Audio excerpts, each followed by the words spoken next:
हमारी संस्कृति, हमारी पहचान। यज्ञ, योग, आयुर्वेद सदा रहे हमारे साथ।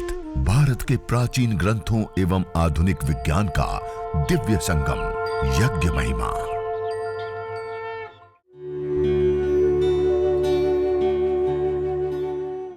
भारतीय संस्कृति में यज्ञ, योग एवं आयुर्वेद जैसी अमूल्य विद्याएं हैं, जिसका मूल है वेद। इतिहास की ओर दृष्टि डालें तो भगवान राम, भगवान कृष्ण से लेकर राजा महाराजाओं, ग्रामवासियों व अरण्यवासी ऋषियों की कुटियों तक नित्य व नैमित्तिक यज्ञों का प्रचलन देखने को मिलता है। ज्योतिषमती हवन सामग्री के अंदर, इसके अंदर भी ज्योतिषमती, शंखपुष्पी, ब्राह्मी, अश्वगंधा, अगर, तेज पत्ता, अपामार्ग, इलायची, गुलाब के फूल, जटामासी, गुगुल, सर्पगंधा, कपूर, सफेद चंदन, पीपल, तालिश पत्र, वच, कूट, ये कुछ विशेष ज्योतिषमती हवन सामग्री के लिए जो विशेष रूप से मस्तिष्क से संबंधित जो रोग होता है उसके लिए हम ज्यादातर प्रयोग में जो लाते हैं वो ज्योतिषमती हवन सामग्री। और इसी प्रकार से जो मेध्य हवन सामग्री है वह, और जैसे मैंने बताया कि अपस्मार, मिर्गी के लिए एक और भी है जिसमें पीपली, सेंधा नमक, हींग, हींग पत्र, क्षीर काकोली, पीली सरसों, बकायन की छाल, लाल चंदन, इनको बारीक चूर्ण करके और उसका पूरे शरीर के ऊपर लेप भी लगाना और उसको अंगारों के ऊपर डाल करके उसकी धुनी देना। यह भी विशेष करके अपस्मार के मिर्गी के रोगियों को बहुत अद्भुत लाभ देने वाला होता है। मिर्गी का रोग बहुत खतरनाक होता है, कभी भी चल रहे, कहीं पर भी वो मिर्गी का दौरा आता है, वहीं पे वो गिर जाते हैं, चाहे वो वाहन पे हैं, टू व्हीलर है, मोटरसाइकिल, रोड के ऊपर है, तो वहां तो मृत्यु तक होने का डर है। कहीं सीढ़ी है, कहीं पानी जलाशय के पास में है और मिर्गी का दौरा आ गया तो पूरा जीवन जा सकता है। तो इसलिए यह मिर्गी के रोगियों के लिए भी विशेष करके यह ज्योतिषमती हवन सामग्री और मस्तिष्क से संबंधित अन्य रोगों के लिए मेध्य हवन सामग्री। और इसी प्रकार से त्वक कांति हवन सामग्री, त्वक कांति जो अलग अलग प्रकार के चर्म रोगों के लिए, जो भी अलग अलग चमड़ी के रोग होते हैं, उन चर्म रोगों को ठीक करने के लिए यह आप मेरे सामने देख रहे हैं त्वक कांति हवन सामग्री। यह त्वक कांति हवन सामग्री का हम विशेष रूप से प्रयोग करते हैं। और इस त्वक कांति हवन सामग्री के अंदर जो जड़ी बूटियां हैं उसमें गुग्गुल, दुर्वा, शतावर, पनवाड़, दारू हल्दी, करंज, कुष्ठ, कुष्ठ की जगह पे हम पुष्कर मूल का, क्योंकि कुष्ठ सब जगह पे उपलब्ध नहीं होता है तो पुष्कर मूल का भी हम प्रयोग कर सकते हैं। इसी प्रकार गिलोय, बावची, बहेड़ा, सफेद चंदन, काली जीरी, द्रोण पुष्पी, हरड़, देवदार, इंद्रायण, उश्वा, अपामार्ग, अर्कमूल, अनंतमूल, वच, कालमेघ, ये कुछ विशेष औषधियां हैं। उन औषधियों का सम्मिश्रण करके यह त्वक कांति हवन सामग्री, जिनको अलग अलग प्रकार के चर्म रोग या चर्म से संबंधित जो एलर्जी भी रहती हैं तो उनके लिए भी विशेष करके यह लाभकारी और हितकारी होती है, तो उसके लिए यह त्वक कांति हवन सामग्री का हम प्रयोग करें। ऐसे ही एक महत्वपूर्ण और विशेष हवन सामग्री है वातारी हवन सामग्री। जिनको जोड़ों में दर्द रहता है, कमर में दर्द रहता है, मेरुदंड में, सर्वाइकल, स्पॉन्डिलाइटिस से लेकर के आम वात, गठिया से लेकर के जो भी अलग अलग प्रकार के जो वातज रोग है, वात से संबंधित रोग हैं, उन वातज रोगों के लिए, उनके समन के लिए विशेष करके यह वातारी हवन सामग्री का हम प्रयोग करते हैं। और विशेष करके इस वातारी हवन सामग्री में काले तिल आप विशेष रूप से मिला सकते हैं और तिल का ही तेल हम थोड़ा सा सामग्री में मिक्स कर सकते हैं। और जो आहुति के रूप में हम घी की आहुति देते हैं उसकी जगह पर हम तिल के तेल की विशेष करके आहुति दे, या फिर थोड़ा सा जो घी है उसके अंदर 50%, 80% तक हम उसमें तिल का तेल मिलाएं और उसके बाद हवन करें। और उसके अंदर जो हवन सामग्री के अंदर जो जड़ी बूटियां हैं उसके अंदर ज्योतिषमती, अगर, तेजपत्ता, अपामार्ग, गुगुल, तालिशपत्र, निर्गुंडी, रासना, अश्वगंधा, नागरमोथा, बला पंचांग, पुनर्नवा, अजवायन, सौंठ, अरंड, देवदार, कचूर, गुड़वच, अतीस, अमलतास, शतावर, पिपली, कुटज, हरड़, चव्य, गिलोय आदि कुछ विशेष औषधियों के सम्मिश्रण से वातारी हवन सामग्री बनती है और उस वातारी हवन सामग्री का प्रयोग करने से विशेष लाभ प्राप्त होता है जो वातज रोगी हैं उनको, वातज रोगों की शांति के लिए। तो इस प्रकार से यह जो अलग अलग रोग हैं उन अलग अलग रोगों की शांति के लिए, अलग अलग रोगों को दूर करने के लिए अलग अलग हवन सामग्रियों का प्रयोग हम विशेष करके करते हैं। ऐसे ही यह जो कुछ कुछ आपको अलग अलग सामग्रियां बताई उसमें जैसे मैंने श्वासामृत एक हवन सामग्री है जो अस्थमा दमा की जिनको प्रॉब्लम है, श्वास से संबंधित जिनको प्रॉब्लम होती है उस श्वास से संबंधित प्रॉब्लम के लिए श्वासामृत हवन सामग्री। और वह श्वासामृत हवन सामग्री में विशेष करके जो द्रव्यों का हम प्रयोग करते हैं उसमें मुलठी, जटामासी, नागरमोथा, गुंजा, मिर्च, काली मिर्च, पिपली, छोटी इलायची, तुलसी, गुगुल यह कुछ विशेष जड़ी बूटियों के सम्मिश्रण से श्वासामृत हवन सामग्री। और जिनको ज्यादा ही श्वास से संबंधित प्रॉब्लम होती हैं वो हवन में इस सामग्री का प्रयोग करें और बाद में जो हम धुनी करते हैं उसमें इन सामग्री के साथ थोड़ा गाय का घी, गुगुल मिला करके हम धुनी भी करते हैं और उसके साथ साथ उसमें थोड़ा सा भीमसेनी कपूर को भी आप उसके साथ साथ ऐसे अंगारों के ऊपर रखें तो वो उसके साथ साथ वो उड़नशील होता है, विशेष उड़ता है, उसमें विशेष करके लाभ होता है।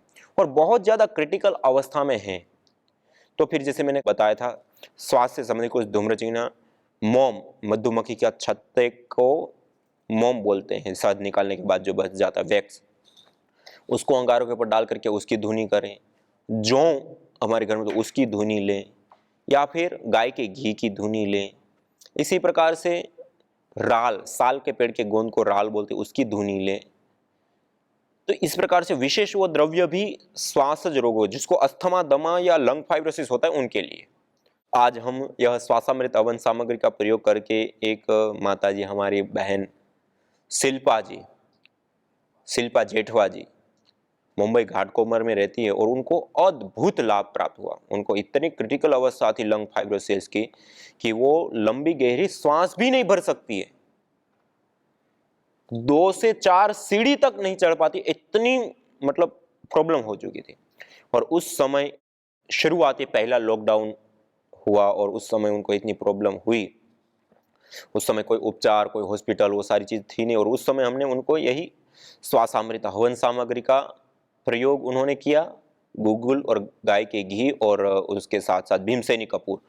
इसी प्रकार कुष्ठघ्न हवन सामग्री, जैसे हमने पिछले दिन आपको बताया था, जो विशेष रूप से कुष्ठ रोग होते हैं उसके लिए कुछ धूम्र चिकित्सा के प्रकरण से बताया। ऐसे ये कुष्ठघ्न हवन सामग्री जो कुष्ठ रोग होते हैं उसमें पुष्कर मूल, ज्योतिषमती, अगर, तेजपत्ता, गुगुल, तुलसी ये कुछ औषधियों का सम्मिश्रण करके जो बनाई हैं वो विशेष करके लाभकारी होती हैं कुष्ठ रोगों के लिए। और ऐसे ही एक यक्ष्माहार, यह टीबी जो रोग होता है टीबी के लिए, जिसमें मुलेठी, जटामासी, नागरमोथा, गुंजा, काली मिर्च, इलायची छोटी वाली, तुलसी, गुगुल ये कुछ विशेष औषधियां हैं, राल आदि भी इसमें विशेष रूप से हम मिला सकते हैं। तो यह टीबी के लिए भी एक यक्ष्माहार हवन सामग्री और गाय की घी की धुनी टीबी वालों को बहुत अद्भुत लाभ प्रदान करने वाली होती है। और एक डॉक्टर फुंदल लाल अग्निहोत्री, जब टीबी का रोग शुरुआती तौर पे आया था, आज जिस प्रकार कोरोना की लहर है और जिस प्रकार कोरोना से एक भय और बहुत बड़ी मात्रा में जान माल की हानि हो रही, इसी प्रकार का उस समय में जब टीबी का नया रोग आया था वो भी इसी प्रकार से भयंकर रूप से फैल रहा था। बहुत बड़ी मात्रा में लोगों ने जान गंवाई थी, बहुत बड़ी हानि हुई थी। और उस समय भी इसी प्रकार का भय, डर और एक बहुत बड़ा खौफ था, और केवल भारत ही नहीं, पूरे बहुत सारे देशों में इस प्रकार से फैला, जैसे कोरोना है आज वैसी स्थिति थी। और उस समय डॉक्टर फुंदलाल अग्निहोत्री लंग स्पेशलिस्ट थे और उन सरकारी पोस्ट पे थे, और उन्होंने अपने हॉस्पिटल में विशेष रूप से यज्ञ चिकित्सा का प्रयोग किया, और उन्होंने सैकड़ों सैकड़ों लोगों को यज्ञ चिकित्सा से टीबी की रोग से मुक्ति दिलाई थी। और उन्होंने जो जो परीक्षण किए, जो प्रयोग किए, जो अनुभव किए, जो बातें उनके सामने आई, वो सारी की सारी यज्ञ चिकित्सा उन्होंने अपनी एक फुंदलाल अग्निहोत्री जी की एक पुस्तक मिलती है, उसके अंदर उन्होंने सारे अपने अनुभव और ये सारी बातें और सारी सामग्रियां शेयर की हुई हैं।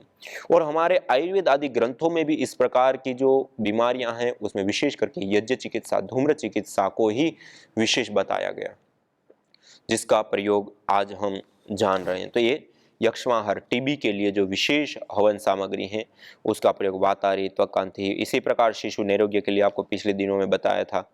इसी प्रकार आंखों के लिए भी आपको पिछले के दिनों में, पक्षाघात के लिए एक विशेष जायफल, पक्षाघात जिनको हो जाता है तो वो जायफल, मंजिष्ठ, सर्पगंधा, कायफल, जटामासी, इंद्रायण की जड़, नागरमोथा, दालचीनी, मालकांगनी, नीरगुंडी, इनसे जो निर्मित सामग्री है उसका आप विशेष रूप से पक्षाघात के लिए प्रयोग कर सकते हैं। और इसी प्रकार से जो हम यह यज्ञ करते हैं, हवन करते, अग्निहोत्र करते हैं, उसमें यह गुग्गुल का प्रयोग करते हैं। और गुग्गुल के लिए कहा, न तम यक्ष्मा अरुंधते नैनम सपतो अश्नुते यम भेषजस्य गुलगुलो सुरभिर्गंधो अश्नुते। यह जो यज्ञ है, हवन है, अग्निहोत्र है, वो सभी प्रकार के रोगों को दूर करने वाला होता है। न तम यक्ष्मा अरुंधते, उसको यक्ष्मा, यक्ष्मा हर, जैसे मैंने कहा ना, यक्ष्मा हर हवन सा, यक्ष्मा कहते हैं टीबी या इस प्रकार के जो बैक्टीरियल वायरल डिजीज होती हैं उसको यक्ष्मा कहते हैं। न तम यक्ष्मा अरुंधते नैनम सपतो अश्नुते, ना उसको श्राप ताप संताप होते, न तम यक्ष्मा अरुंधते नैनम सपतो अश्नुते यम भेषजस्य गुलगुलो सुरभिर्गंधो, जिसको ऐसा भेषज गुग्गुल की सुगंधे प्राप्त होती है, गंध प्राप्त होती है। इसलिए इस गुग्गुल का प्रयोग तो निरापद है, सभी लोगों को समान रूप से इस गूगल का प्रयोग तो करना ही चाहिए अपने घर के अंदर। कुछ नहीं तो आप थोड़ा सा गूगल की धुनी घर में जरूर करें। यह सौमनस्यकारी होते हैं, स्ट्रेस, तनाव, डिप्रेशन को दूर करने होते हैं, गुड हार्मोन्स को बढ़ाने वाले, स्ट्रेस हार्मोन को कम करने वाली होती है, और इससे अतिरिक्त और भी अनेक प्रकार के लाभों को प्रदान करने वाली होती है। तो इस प्रकार से यह कुछ विशेष रोगानुसार जो हवन सामग्रियां हैं उसके ऊपर आपका थोड़ा सा ध्यान आकर्षित करते हुए कुछ महत्वपूर्ण और विशेष बातें बताई। और इस यज्ञ हवन अग्निहोत्र में जो हम विशेष आहुतियां देते हैं उसका भी एक विशेष और महत्वपूर्ण लाभ होता है, और उसके भी अनेक अनेक प्रकार के लाभ होते हैं। जैसे मैंने आपको कहा, शास्त्रों में भी इसका मेंशन है। और ये 3 प्रकार की चिकित्सा, मानुषी चिकित्सा, आसुरी चिकित्सा और देवी चिकित्सा, और यज्ञ को देवीय चिकित्सा कहा। और इस देवीय चिकित्सा को अपना करके हमने देखा कि जिन्होंने एलोपैथ, जो इतना आगे बढ़ चुका है, जिसके अंदर इतना बड़ा इंफ्रास्ट्रक्चर, स्पेशलिस्ट डॉक्टर से लेकर के सब कुछ है, और हम जिसको कहते हैं कि बहुत एडवांस चिकित्सा पद्धति, वो सारा कुछ लेने के बावजूद भी जिनको डॉक्टर लोग बचा नहीं पाए और अंतिम में कह दिया कि अब आप इसको घर ले जाओ, कुछ दिन के मेहमान हैं, और उन लोगों ने इस यज्ञ चिकित्सा, देवीय चिकित्सा को अपनाया और उन्होंने नव जीवन को प्राप्त किया। तो आज आपके सामने अगली कड़ी में मैं आपके साथ जोड़ना चाहता हूं कि जिन्होंने इस यज्ञ चिकित्सा को अपनाया और अद्भुत लाभ प्राप्त किए, उन्हीं के मुख से आप स्वयं उसके एक्सपीरियंस यज्ञ चिकित्सा के जानेंगे, और आपको वो आश्चर्य होगा कि कैसे ऐसी घटनाएं घटी, आपको आश्चर्य लगेगा। और डॉक्टर लोग जिन्होंने उस केसों को देखा, वो खुद उसको मेरेकल घोषित कर रहे हैं कि ये तो चमत्कार है। तो ऐसे ऐसे जो अद्भुत कुछ केस हैं उसको हम आपके सामने आज रखेंगे। और जैसे मैंने कहा कि ये जो शास्त्रों में भी दिया है, वर्तमान में हमने साइंटिफिक रिसर्च करके उसमें भी पाया है। साइंटिफिक रिसर्चों के साथ ये मैं सारे का सारा डेटा और भी बहुत सारी चीजें हैं जो आपके साथ में शेयर करना चाहता हूं।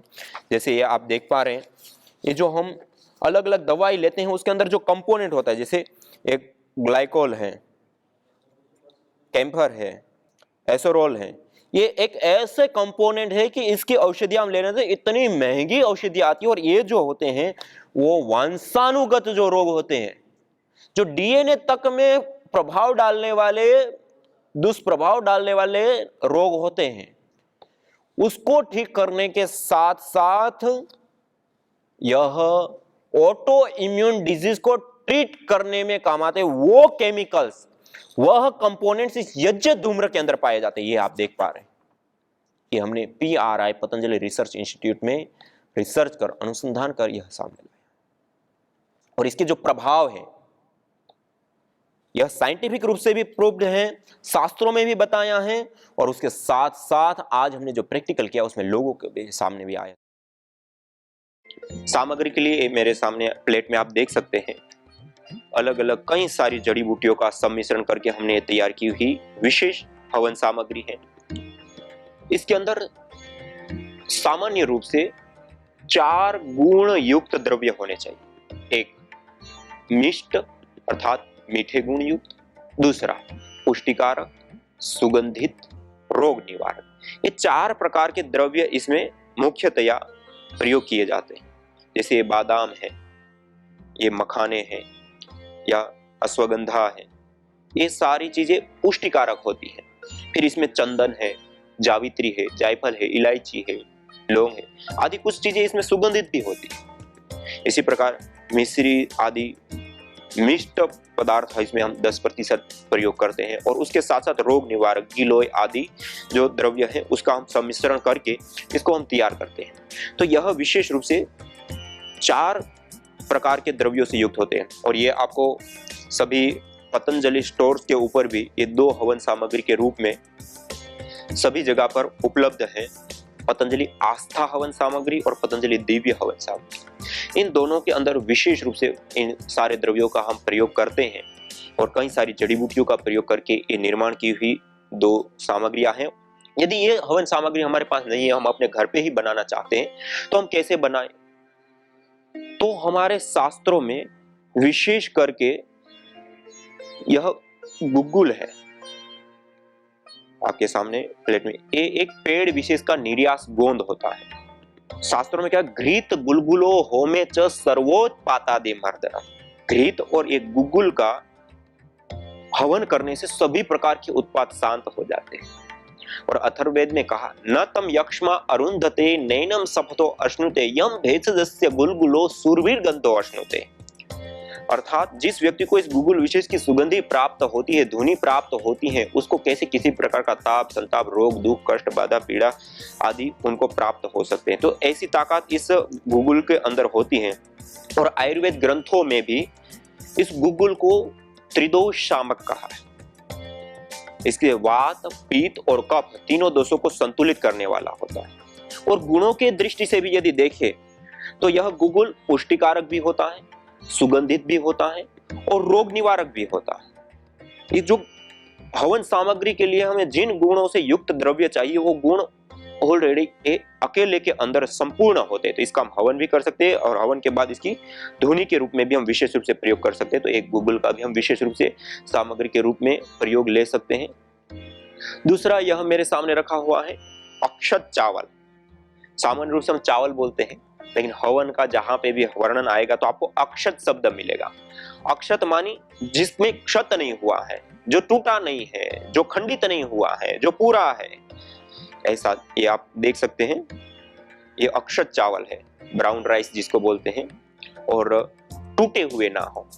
यह चावल को भी आयुर्वेद ग्रंथों में त्रिदोष सामक कहे गए। केवल चावल से भी हम हवन कर सकते हैं, और जिस सामग्री का हम प्रयोग करते हैं थोड़ी सी मात्रा में, उस सामग्री के अंदर भी हम इन चावलों को विशेष रूप से मिला सकते हैं और उससे हवन कर सकते हैं। इसी प्रकार से थोड़ी सी मात्रा में जो गुग्गुल है, उस गुग्गुल को भी हम जिस सामग्री को बना रहे हैं उसके अंदर थोड़ी सी मात्रा में हम मिला सकते हैं। और तीसरा, ये मेरे पास अगला पदार्थ रखा हुआ है काले तिल।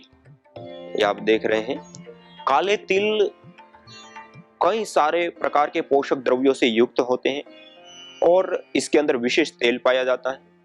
और आयुर्वेद ग्रंथों में भी तिल के तेल का प्रयोग अनेक प्रकार के रोगों को शांत करने के लिए, सामान्य रूप से तेल नाम ही तिल से पड़ा हुआ है। आयुर्वेद ग्रंथों में कहीं पे भी तेल का उल्लेख है तो सीधा तिल का तेल लिया जाएगा, और ये तिल के अंदर जो ताकत होती है, शक्ति होती है, वो बहुत ही ज्यादा होती है, और इसका सेवन करने से भी विशेष लाभ होता है। और इसी प्रकार ये संपूर्ण एक आहुति है। हमारे पास कोई भी द्रव्य अन्य ना हो तो हम केवल तिल से हवन कर सकते हैं, घी नहीं है तब भी, और घी के साथ तो करे तो और उत्तम है ही। तो ये विशेष काले तिल भी, और उसको भी हम थोड़ी सी मात्रा में, जो हम सामग्री भी तैयार करते हैं तो उसमें भी हम थोड़ी सी मात्रा में ऐसे मिला सकते हैं। तो ये कुछ मुख्य द्रव्य, काले तिल, चावल, गुग्गुल, और उससे अतिरिक्त यह गाय का घी। दूसरा एक द्रव्य मेरे पास और रखा हुआ है, यह है हनी, शहद, मध, जो भी अलग अलग भाषाओं में अलग अलग बोलते हैं। शहद भी संयोगवाह होता है, कई सारे प्रकार के रोगों को शांत करना, दूर करना आदि करने का कार्य करता है, लेकिन एक संयोगवाह विशेष गुण होता है।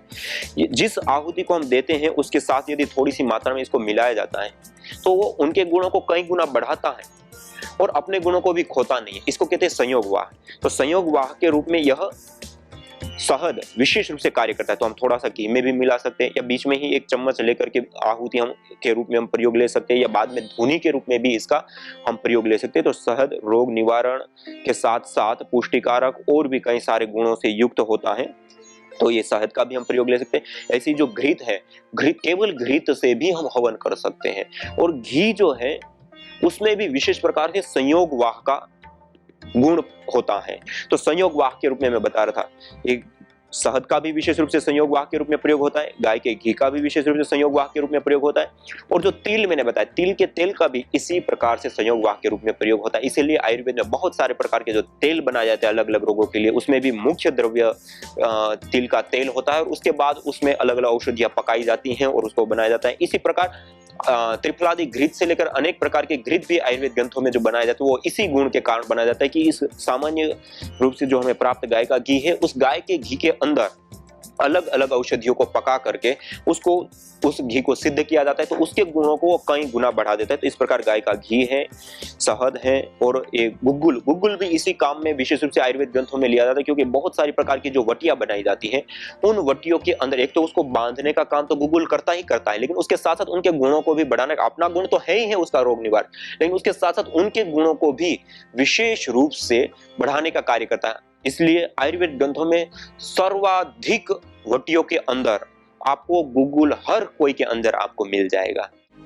यज्ञ भारतीय संस्कृति का मूल है। तो आइए हम संकल्प लें, संसार के श्रेष्ठतम कर्म यज्ञ को अपनाएं। पिंड और ब्रह्मांड में संतुलन कायम करने वाले यज्ञ को अपने जीवन का अभिन्न अंग बनाएं एवं प्रकृति मां के प्रति अपने ऋणों को अदा करें। विश्व स्वास्थ्य का एक नारा, यज्ञ से होगा जग उजियारा। भारतीय संस्कृति की अमूल्य विरासत यज्ञ की महिमा को जानने हेतु वैदिक चैनल पर प्रतिदिन प्रातः एवं सायं 11:30 बजे यज्ञ महिमा कार्यक्रम से जुड़ें। विशेष जानकारी हेतु संपर्क करें। मोबाइल 9068565306।